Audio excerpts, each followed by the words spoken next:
After their Trans-Canada Airlines flight touched down in Timmins mid-morning on Saturday, Viola and George McMillan checked into the Empire Hotel.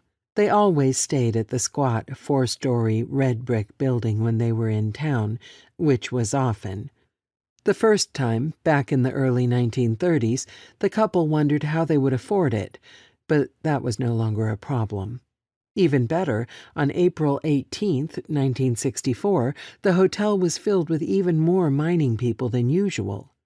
When Viola ran into some prospectors she knew in the lobby, she learned that they had claims for sale and were negotiating deals out of a third-floor suite. Acting quickly was crucial if she was going to get what she wanted, which she usually did. For McMillan, who never seemed to stop moving, it had been a hectic week. The annual convention of the Canadian Institute of Mining and Metallurgy had started on Monday at the Queen Elizabeth Hotel in Montreal.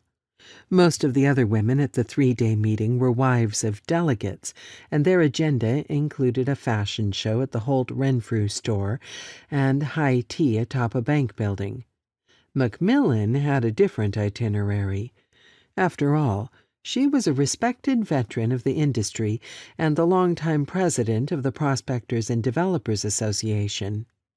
On Tuesday, she'd hosted a reception and sat at the head table during the men's banquet.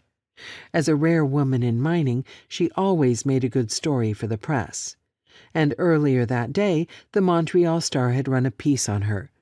Although McMillan was a week and a half away from turning 61, she told the reporter, "Tomorrow may be the day I make my major discovery. We'll never be too old to go prospecting, even if we die on the trail."